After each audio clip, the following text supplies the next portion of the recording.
Logic dictates that humanity would be able to see the revelation in Jesus Christ. However, humanity has sought to detach itself from any accountability towards any divine point of reference.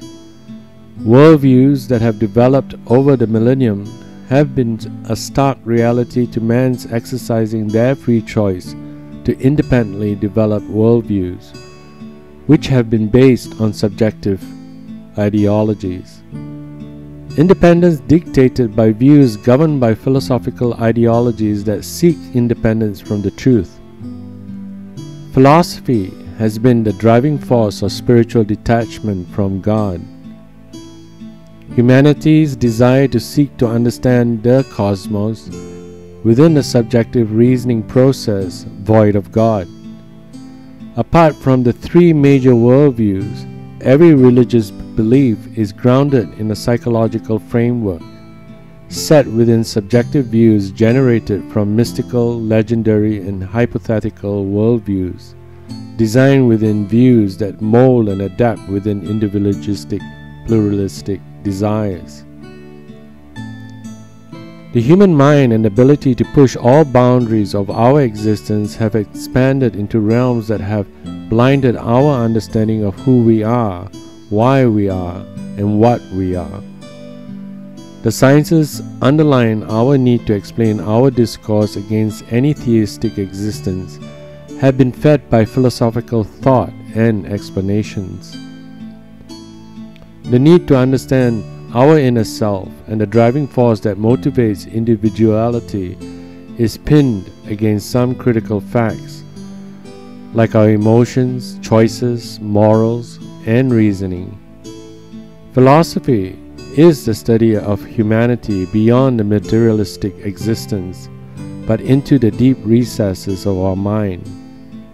Greeks sought and formulated concepts and ideologies that have led to a frantic intellectual search to understand the human mind.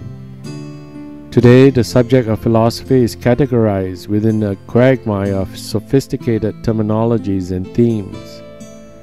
These are led back to the fundamental need to understand the human mind within the facts stated earlier. The early church looked towards the influences of secular thought as a challenge to the theistic belief in a divine existence, and the early church scholars sought to meet the challenge of the secular world. As Platonism, Aristotelianism, and more secular scholars sought to prove existence void of any external being, church scholars like Augustine, Thomas Aquinas, and Martin Luther confronted the onslaught of philosophical biases.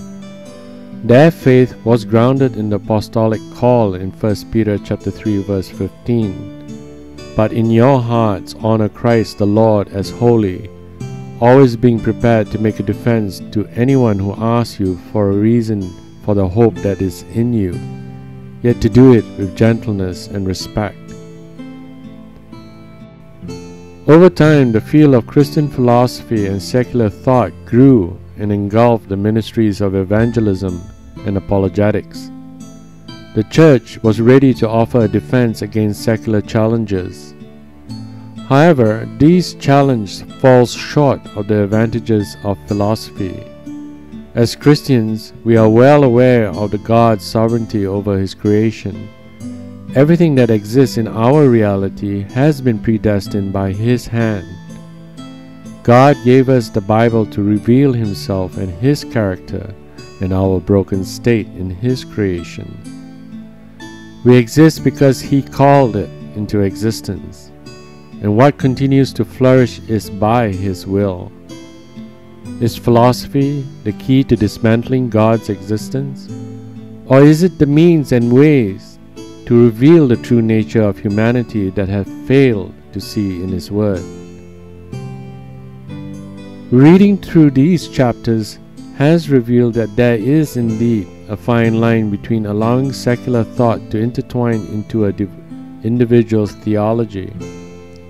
Unless we are aware of its failure to progressively allowing secular thought to overtake divine revelation, which is ultimately the Word of God that brings answers to the logical applications of humanity's attempt to seek answers void of divine presence.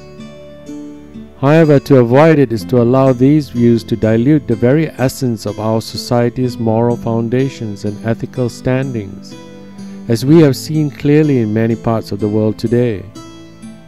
The very foundation of our civilized society is bound within the moral boundaries in God's absolutes. This may not be a summary of what I read, but it is a revelation of the value of what I read. I point to our need to answer everything society advances against a creator, which is defined as without cause. We seek to evaluate the metaphysics within a cause and effect evaluation, which is a fallacy, since the argument against a God cannot be bound within these precepts, since God himself is without cause. He is an infinite being that exists out of this reality, out of every perception of time, space, and matter.